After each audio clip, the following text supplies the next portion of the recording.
La reine Victoria fut reine du Royaume-Uni de 1837 à 1901,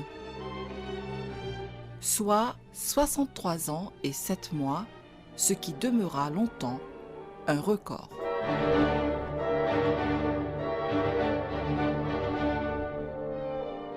Si celui-ci a été battu par la reine Élisabeth II, le long règne de Victoria reste associé à un incontestable moment d'apogée, celui où l'Angleterre et la civilisation britannique dictaient leurs lois au monde. Fille du duc de Kent, quatrième fils du roi George III et d'une princesse allemande de Saxe-Cobourg, la jeune Victoria n'était pourtant pas prédestinée à devenir souveraine.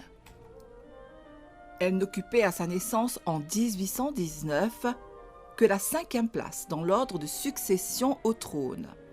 Mais le décès prématuré de son père disparut lorsqu'elle n'avait qu'1 an, puis celui de ses 2 autres oncles ont fait d'elle, en 1830, l'héritière du roi Guillaume IV, demeuré sans descendance directe. Élevée par sa mère, Victoria eut une enfance qu'elle décrivit elle-même comme triste et mélancolique. La vie était austère au palais londonien de Kensington, où la duchesse de Kent maintenait la princesse à l'écart des autres enfants. Elle y était soumise à des règles morales et protocolaires très strictes, censées être celles d'une future reine, mais qui avaient surtout pour but d'isoler la jeune fille. Victoria étudiait avec des tuteurs privés et passait son temps libre avec ses poupées. Seule l'amitié de sa gouvernante, Louise Leadsom, qui la défendait contre l'oppressif système de Kensington, lui permit de trouver un peu de chaleur dans ce lourd climat. Victoria devint reine le 20 juin 1837 à la mort de son oncle Guillaume IV. Comme elle venait d'avoir 18 ans, la régence n'avait plus de raison d'être. L'une de ses premières décisions fut donc de quitter le sinistre château de Kensington pour s'installer au cœur de Londres, dans le palais de Buckingham. La situation n'était pas simple pour autant. La jeune reine écrit son biographe officiel. Il est peu de dire, en effet, que la monarchie des Hanovre-Windsor avait été discréditée par la longue maladie du roi George III et par les frasques de ses 2 fils, George IV et Guillaume IV. La situation sociale était aussi très difficile. L'industrialisation accélérée du pays créait de terribles poches de pauvreté, suscitait des émeutes et des mouvements de contestation.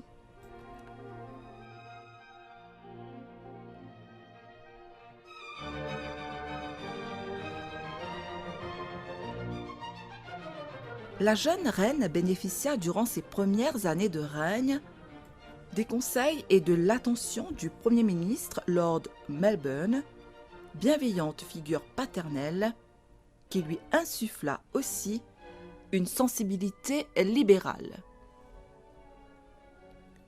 Respectueuse des institutions, elle sut cependant se montrer ferme en cas de désaccord.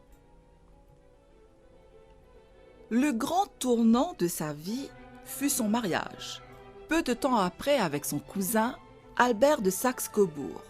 Victoria avait été subjuguée par la beauté du prince allemand qu'elle avait rencontré quelques années plus tôt. Il possède toutes les qualités qui pourraient être désirées pour me rendre parfaitement heureuse, écrit-elle à son oncle Léopold, le roi des Belges. Le mariage fut célébré en février 1840 dans la chapelle du palais St. James à Londres. En dépit de leurs différences, Albert était beaucoup plus strict, plus sérieux que la jeune reine. Ils vécurent ensemble une belle page d'amour qui contribua à édifier cet idéal de monarchie familiale auquel s'identifièrent tant de foyers britanniques. Aucun souverain n'a été aussi aimé que moi, écrivit la reine dans son journal, heureuse d'avoir enfin trouvé avec Albert l'affection qui lui manquait durant son enfance. Entre 1840 et 1857, le couple royal eut 9 enfants, dont la plupart s'unirent à d'autres têtes couronnées d'Europe. Le milieu du siècle marqua l'apogée de cette Angleterre où l'on commençait à appeler victorienne. Le 1er mai 1851 à Hyde Park, l'inauguration par le couple royal de la première exposition universelle constitua le symbole de cette grandeur retrouvée. Les 6 millions de visiteurs qui se pressèrent dans le célèbre Crystal Palace donnèrent tout son sens à cette extraordinaire manifestation vouée à célébrer la supériorité industrielle du pays, à promouvoir la paix, le libre-échange et l'harmonie des nations.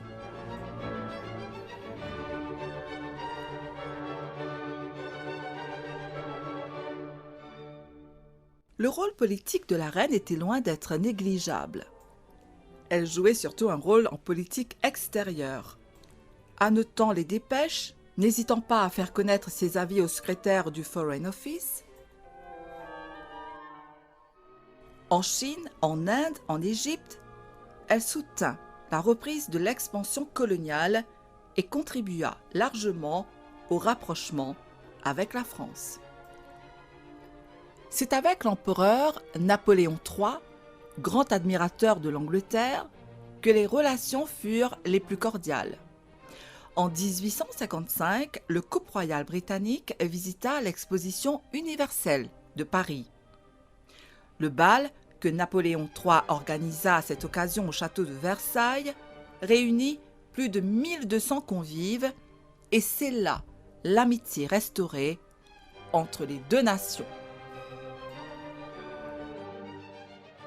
Le prince Albert était passionné de science et de technique. Il avait été l'un des inspirateurs de la première exposition universelle. Il était aussi un grand amateur d'art qui contribua à enrichir la magistrale collection des Windsor. Son sens pratique permit de remettre en ordre l'administration de la maison royale et de rationaliser ses œuvres philanthropiques. Mais l'apport principal du prince consort résida dans le respect qu'il imposa d'une morale austère et qui devint pour beaucoup synonyme de l'art de vivre victorien. Cette belle romance fut cependant écourtée par la mort brutale d'Albert, emporté en 1861 par un accès de fièvre typhoïde. Ce décès affecta profondément la reine Victoria. Terrassée, elle se retira dans la forteresse médiévale de Windsor où elle s'isola dans le chagrin et le deuil. Sacrifiant ses devoirs de souveraine et de mère, elle songea même un temps à abdiquer. Celle que l'on surnommait la veuve de Windsor ne sortait guère de sa réclusion que pour gagner sa gentilhommière de Balmoral en Écosse ou sa résidence d'Osborne dans l'île de Wight. La vie, cependant, reprit peu à peu son cours. En 1866, la reine se décida à ouvrir la session du Parlement. En 1876, la souveraine, également reine du Canada et d'Australie, régnait désormais sur plus de 350 millions de personnes, soit un quart de la population mondiale. Victoria se passionna pour cette nouvelle fonction. Elle s'appliqua à l'étude de nouvelles langues telles le hindi ou l'ourdou. Ces dernières années furent pour la souveraine celles d'une apothéose. Elle fêta son jubilé d'or en 1887.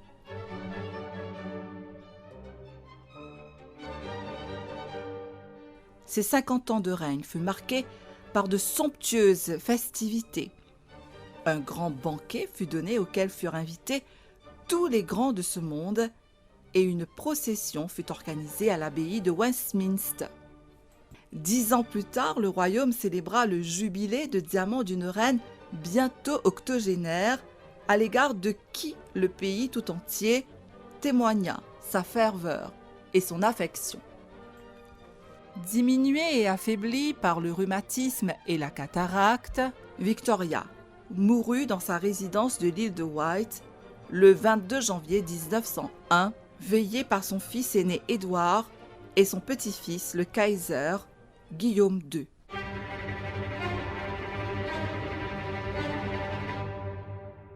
Ces funérailles qu'elle avait voulues militaires en raison de son statut de chef des armées eurent lieu dans la chapelle du château de Windsor et elle fut inhumée aux côtés du prince Albert dans le mausolée royal du parc.